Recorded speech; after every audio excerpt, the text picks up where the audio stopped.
This is a quick walkthrough of this document called the How to Design a Leadership Training Program. It's the overview of the science-backed design that maximizes results. So the three ways you could and should measure a leadership training program are, do the students increase their knowledge? That's easy to test. What we really care about is, do they visibly and audibly behave in new ways? And even that's not as important as, did the organizational outcomes improve measurably as a result of the new behavior? So that's the most important one. So how do you maximize results? Because the meta study that we're summarizing here covers all of these different outcomes, and so we want to focus on the ones that we care about, namely delivering results. First point, temporal spacing. If you do a 5-day offsite and cover a bunch of detailed information, it's equally good at the learning as if you spaced it out over time, but the spaced out training, an hour or two every couple of days across many weeks, is much superior at delivering transfer, that is behavior changes, and then results, meaning measurable outcomes improve. And results, of course, is what we care about. Training method, you want to be looking at 3 major approaches: information-based, demonstration of skill-based, and practice-based. And of the 3, getting your learners to practice the skills the correct way is far and away the most effective for training leadership skills especially. And if you use all 3 together, which is what I do and I encourage you to do as well, will increase transfer by greater than 1 standard deviation. That is, they will actually start to behave in these new ways. And that, of course, will drive results.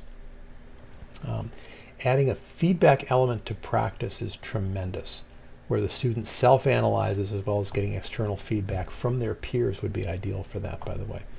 If you do that during practice, it accelerates and deepens the training. Of course, you've got to make very sure that the feedback is delivered and received in such a way that it's not demoralizing or shame-inducing or good-natured ribbing that isn't actually good-natured, right? It's got to be constructive. I recommend using a pre-assessment, a 360 pre-assessment for a leadership training, because you can give each student a detailed look at where they could be improving, and that enhances their transfer because they know what they need to work on.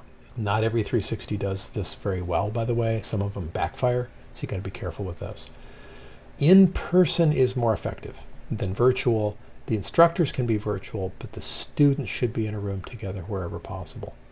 I'm a big fan of teaching in cohorts. So if you've got 2, 3, 4 people who you want to have learn leadership skills, get them in a room together and make sure that these other pieces are there as well.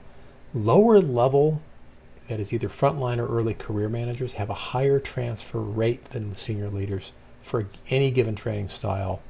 Senior folks often need one-on-one coaching to really let go of old entrenched behaviors. That's what the research tells us. My experience is the same.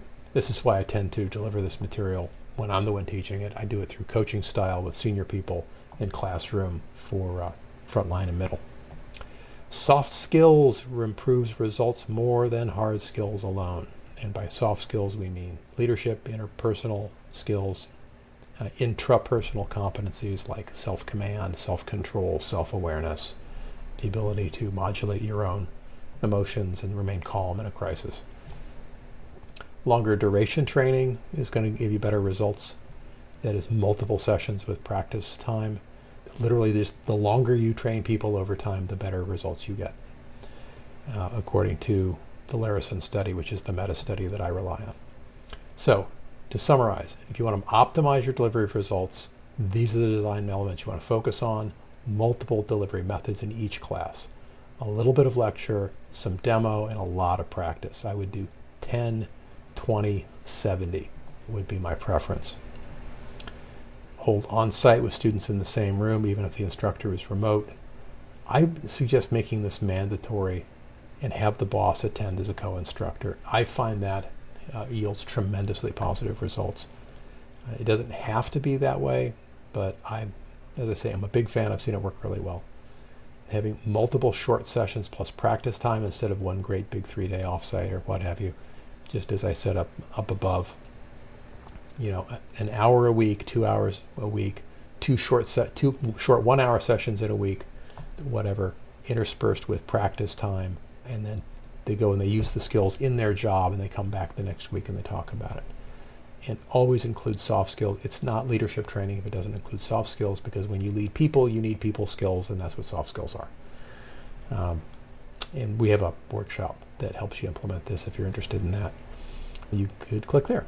And there you have it. That's the walkthrough of this very terse one-pager. Hope that helps. Let me know if there's anything I can do to support you.